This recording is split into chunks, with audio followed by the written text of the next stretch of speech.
Story 1. The woman at the 42nd Street stop. I used to laugh at those ghost stories people post online. You know the type, I saw something in the mirror that wasn't me, or my dead grandma texted me. I'd roll my eyes, scroll past, and mutter something about attention seekers. But now, I check my phone every morning with a pit in my stomach, because last Thursday at exactly 11:42 p.m. I saw her, standing across the street from the M42 bus stop on 42nd, just off Times Square. Not moving, not blinking, just staring straight at me. She looked like someone who'd been frozen in time. Same beige coat every night, same black scarf, same stiff posture. I thought maybe she was waiting for someone, or maybe she was just another New Yorker zoning out. But she never boarded a bus, never checked her phone, never even shifted her weight. I started noticing her every night, same spot, same time. I joked to my coworker that she was part of some weird art installation. He laughed. I didn't, because by the fourth night I realized something that made my skin crawl. She was always facing me, no matter where I stood. I started testing it. One night I stood farther down the block, near the Duane Reade. Another, I waited on the opposite corner, pretending to check my email. Didn't matter. She adjusted, subtly, like a compass needle twitching toward north, always facing me. I even tried snapping a photo, but the image came out blurry, like motion blur, except she hadn't moved. Just a smear of beige and black, like someone had dragged a wet brush across the screen. I told myself it was coincidence. Maybe she was just another night owl with a weird routine. Maybe I was projecting. But then came Friday. I crossed the street. I don't know why. Maybe I wanted to prove she was real. Maybe I wanted to break the loop. As I stepped onto the curb, she turned. Not her head. Her whole body. One stiff pivot. And then, nothing. She was gone. No footsteps. No sound. Just empty sidewalk and the distant hum of traffic. I stood there for a full minute, scanning the sidewalk, expecting her to reappear behind a lamppost or step out from a doorway. Nothing. Just the usual late-night chaos. Taxis honking, tourists laughing too loud, steam rising from a manhole like something out of a movie. I went home feeling stupid, like I'd let my imagination run wild. But when I unlocked my phone to check the time, there was a new photo in my gallery. Blurry, grainy, taken from behind me. I was standing at the bus stop, and she was there, right behind me. I didn't take it. I swear on everything I didn't. The timestamp matched the exact moment I'd crossed the street. I tried to rationalize it. Maybe someone pranked me. Maybe it was a glitch. But the angle was wrong. It was taken from eye level, like someone was standing inches behind me. I deleted it, or tried to. It came back. Not in the gallery, in my messages. Sent from an unknown number. No text, just the photo. And then another. Different location. Same woman. Always behind me. I stopped going to 42nd Street. Took different routes. Switched to the subway. But the photos kept coming. Always blurry. Always from behind. One showed me walking into my building. Another sitting at a diner on 9th Avenue. She was there, in the background, staring. I asked around, showed the pictures to friends. Most said it looked like a smudge. One guy joked it was a ghost filter. I laughed with him, but my hands were shaking. I went to the Apple store. Asked if someone could have hacked my camera. They ran diagnostics. Nothing unusual. I even factory reset the phone. Thought I'd beaten it. 2 days of silence. Then, Sunday night, 11:42 p.m., a new photo. This time she was closer. I could almost make out her face. Well, lips slightly parted. Wrong. Too wide. Too still. Like she wasn't looking at me, she was looking through me. I stopped sleeping. Every time I closed my eyes, I imagined her standing behind me. I started keeping the lights on, covered the mirrors. I even taped my phone's camera lens, but it didn't matter. The photos kept coming. One showed me inside my apartment, sitting on the couch. I live alone. The angle was from the hallway. She was there, just outside the frame, like she was waiting to be noticed. I tried leaving Manhattan, took a train to Yonkers, stayed with my cousin. No posts, no photos. I thought maybe I'd escaped, but on the third night I got a message. No number, no text, just a photo. Me, in his backyard. She was standing by the fence. Same coat, same scarf, same stare. I dropped the phone. My cousin asked what was wrong. I told him I needed to go. I didn't explain. I couldn't. I'm back in Manhattan now. I don't know why. Maybe I thought facing it would help. Maybe I'm just tired of running. I stopped checking the time. Doesn't matter anymore, she comes when she wants. I've started seeing her reflection in windows. Not mine. Hers. Like she's watching from the other side. I tried smashing my bathroom mirror last night. It didn't help.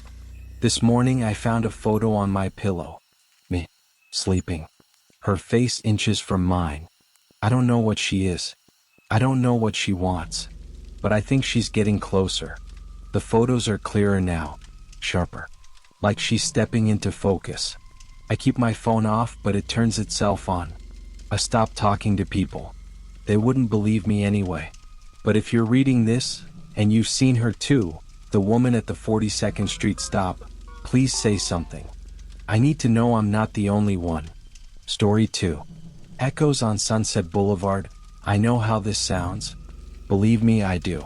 But I swear, I started hearing voices at the bus stop. Not loud. Not clear. Just fragments. Whispers. I'd be standing there waiting for the 2 or the 217-year sunset in La Brea, and I'd hear something like, "Yeah, I'll send the script tomorrow," or, "No, I haven't told her yet." Things I'd said earlier that day. Word for word. I thought maybe someone nearby was on the phone. Or maybe I was just tired. But it kept happening. Every night. Same stop. Same whispers. I'm a screenwriter, or trying to be. I moved to LA for the usual reasons. Dreams, desperation, and a half-finished script about grief and time travel. When my car broke down last month, I started taking the bus. It felt humbling at first. Then it felt wrong. The stop near Sunset always had this heavy silence, like the air was holding its breath. I'd stand there alone and the whispers would start. Always low. Always behind me. I'd turn. Nothing. Just the flicker of neon signs and the smell of old asphalt. But the words, they were mine. At first I thought it was stress. I hadn't slept much. I was rewriting the third act for the 5th time, and my agent had stopped returning calls. Maybe I was just projecting, hearing my own words because I was too wrapped up in them. But then the whispers changed. They started saying things I hadn't said yet. I'd hear, "She's going to leave you," or "Don't check your email tomorrow." And then those things would happen. My girlfriend packed up and left. My inbox the next day held a rejection from the studio I'd pinned all my hopes on. I stopped telling people. What was I supposed to say? That the bus stop was talking to me? That Sunset Boulevard had become some kind of psychic echo chamber? I started recording the sounds on my phone, but playback was always silent. No whispers. Just traffic and wind. I even brought a friend once, hoping they'd hear it too. But the voices never came when someone else was there. Only when I was alone. Only when I was vulnerable. Then came the night they said my name. Not just you or he, my full name. Elliot Granger. I froze. The voice was soft, female, almost familiar. Elliot Granger left him there. I didn't know what it meant. Left who? Where? But the words hit something deep, something buried. I hadn't heard that name spoken like that since college, since the accident. I hadn't told anyone in LA about it. Not my girlfriend. Not my agent. Not even in therapy.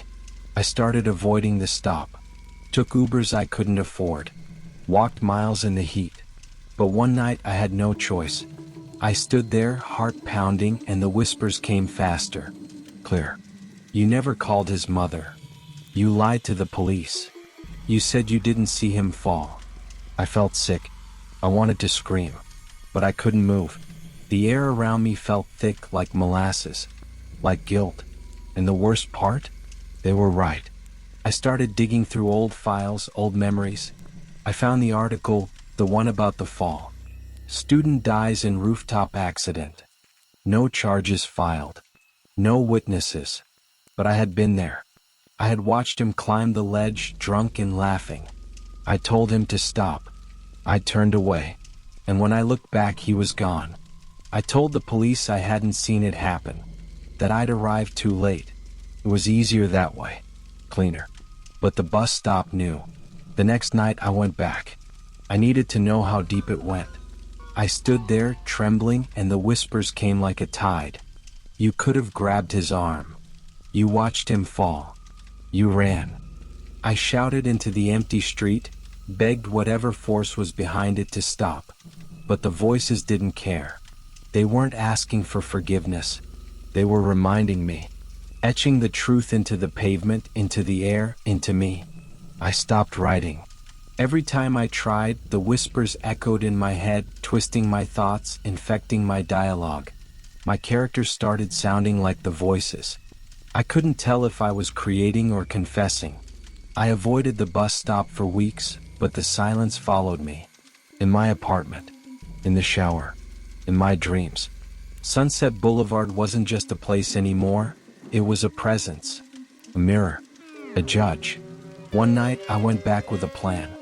I brought a recorder, a flashlight, and a printed copy of the police report. I stood at the stop and read it aloud, every lie I told, every omission. The whispers didn't interrupt. They waited. And when I finished, they spoke in unison. Now you remember. It wasn't accusatory. It was final. Like a door closing. Like a verdict. And then silence. For the first time in weeks, complete silence.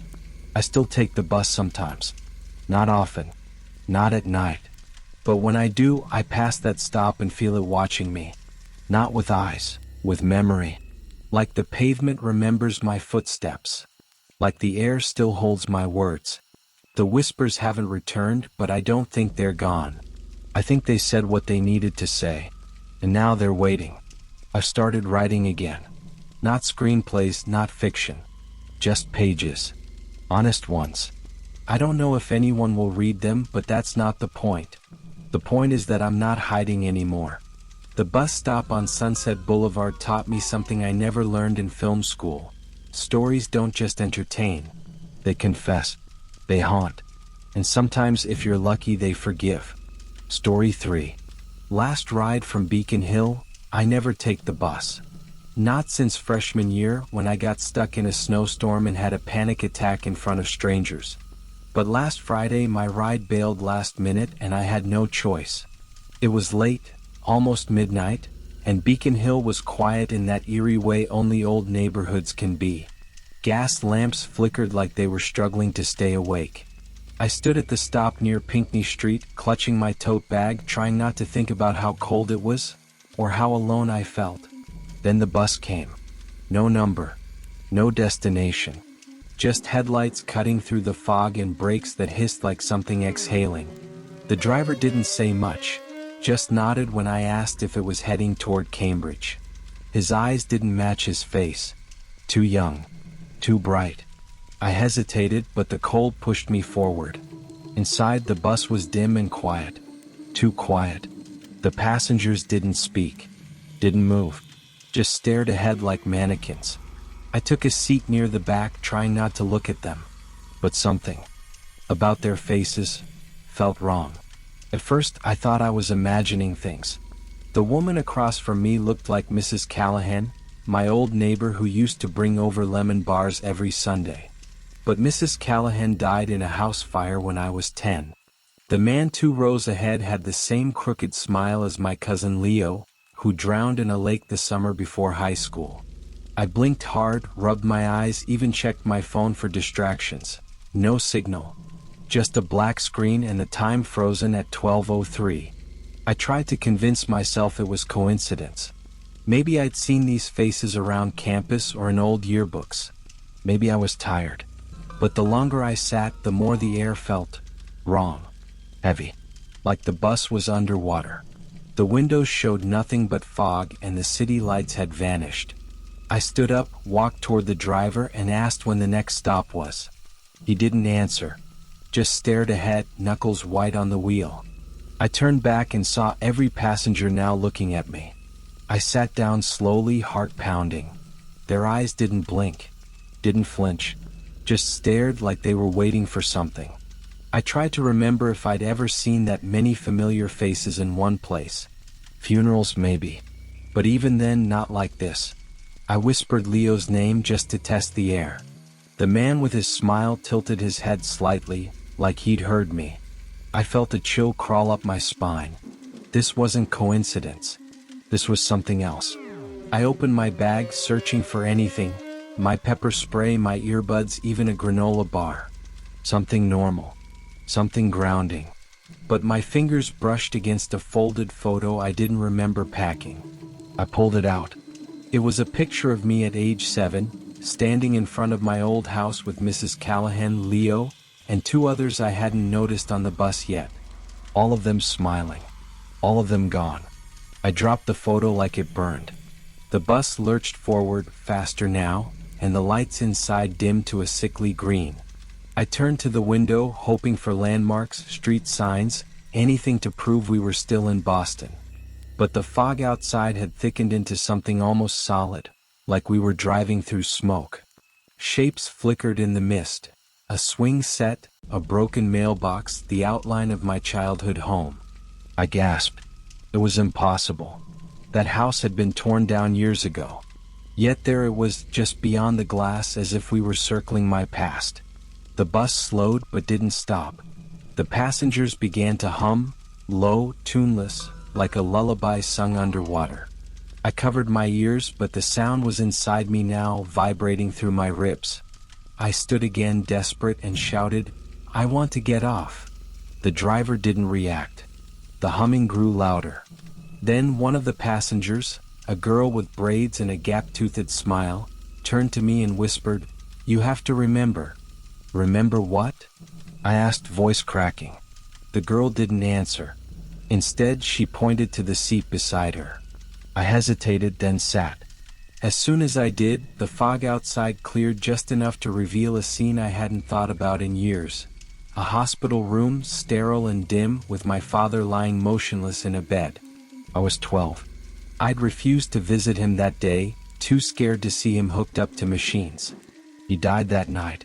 I never forgave myself. The humming stopped. The passengers turned forward again, as if satisfied.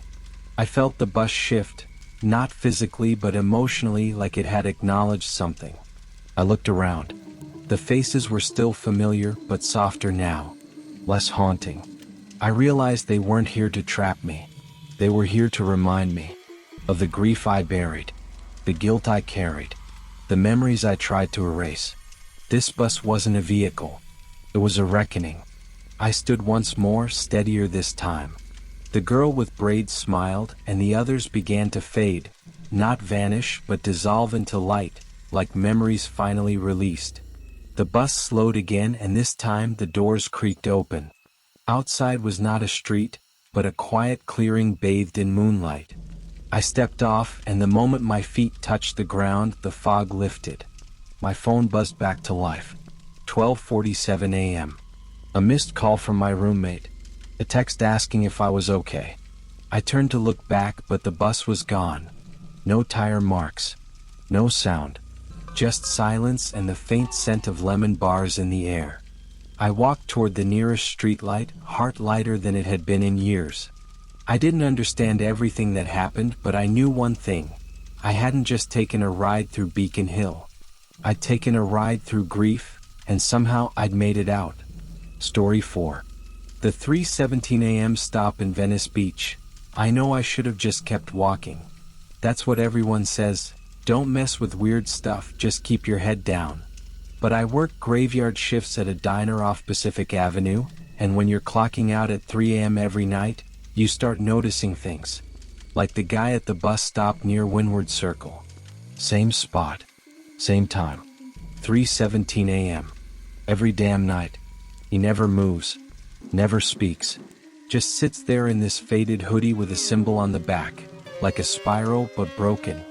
I thought it was graffiti, or some cult thing. I didn't care, until I did. I started timing it. I'd leave the diner, walk past the stop, and boom, there he was, always facing the street, always still. I tried waving once. Nothing. I even tossed a crumpled receipt at his feet. No reaction. It was like he wasn't real. So yeah, I took a photo. I figured if he's gonna haunt my commute, I might as well document it. But when I checked my phone, the bench was empty. No man. No hoodie. Just the street light casting this weird, warped shadow. I laughed. Thought maybe my camera glitched. But then I looked again, and the symbol was there. On the bench. Glowing faintly. I didn't sleep that night. Not because I was scared, not yet, but because something felt off. Like I'd poked a hole in something I wasn't supposed to touch. Around 4 a.m., I heard a sound in my apartment. A soft scraping. I live alone. No pets. No roommates.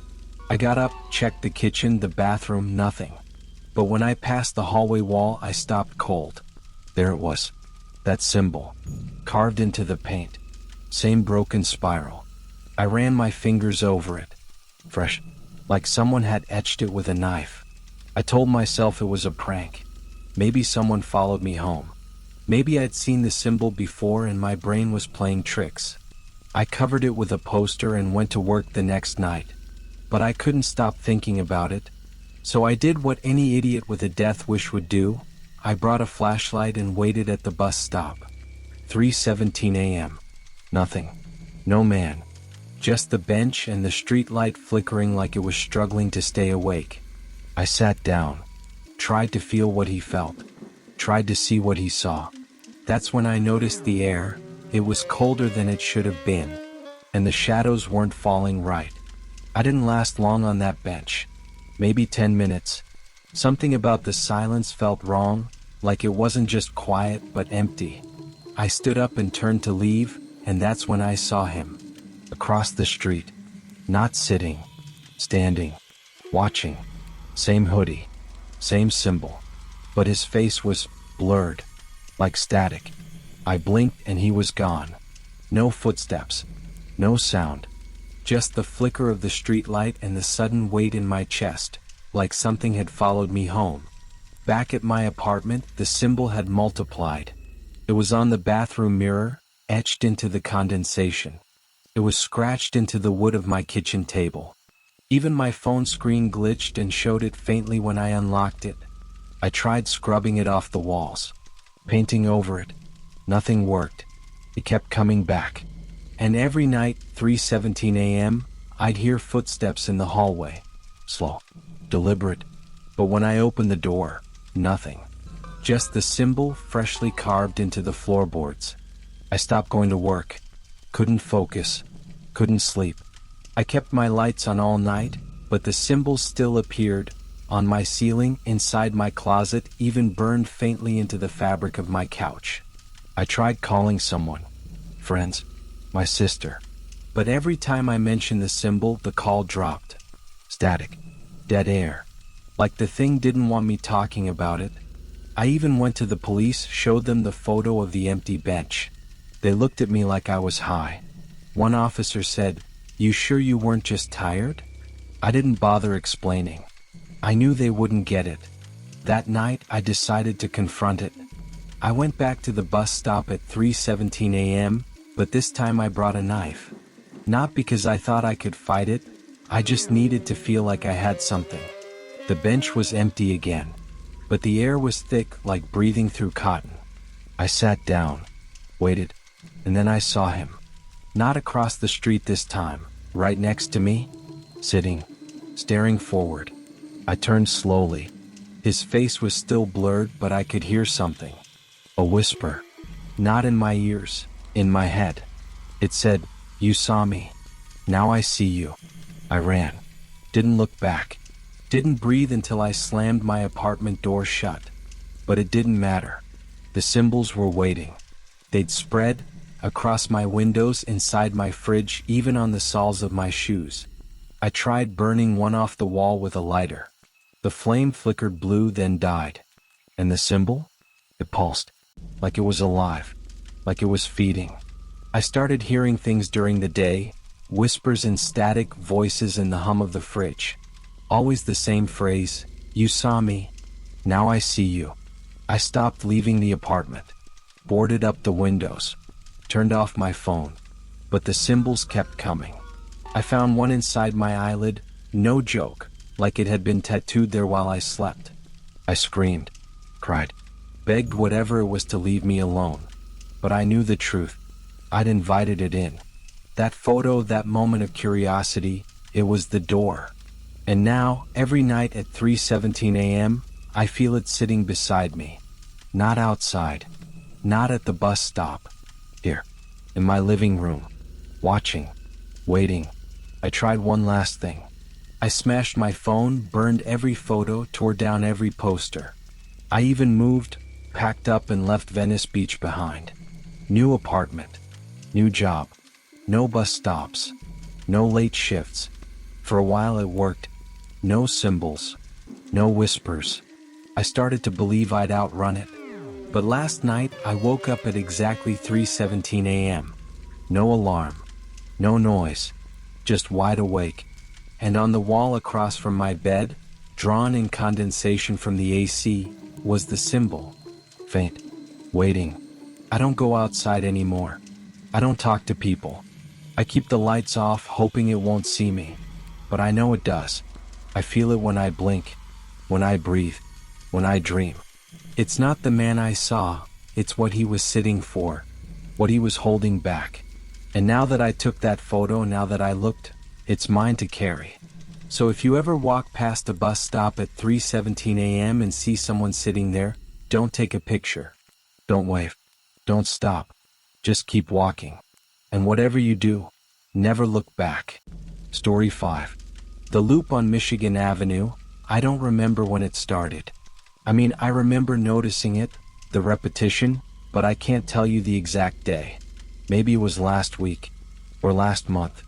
I was standing at the Michigan Avenue bus stop, near the Tribune building, and this golden retriever barked at a cyclist. Then a red sedan honked. Then a man in a blue coat dropped his coffee and cursed.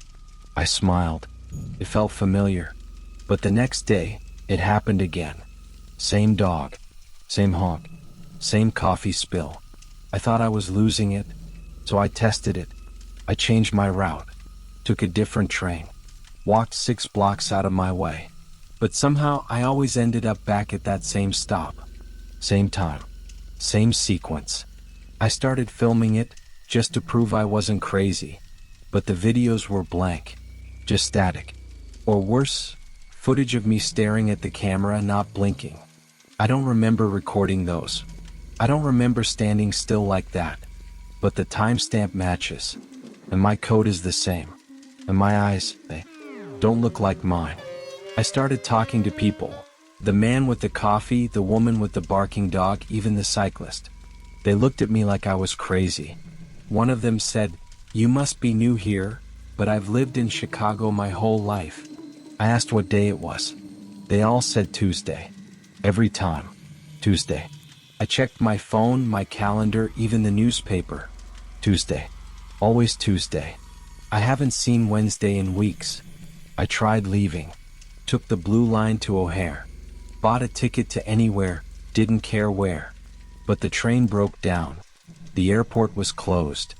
I walked for hours through neighborhoods I didn't recognize, past buildings that looked wrong. Too clean. Too quiet. And then, somehow, I was back. Michigan Avenue. Same bus stop. Same dog. Same honk. I screamed. No one flinched. I stopped sleeping.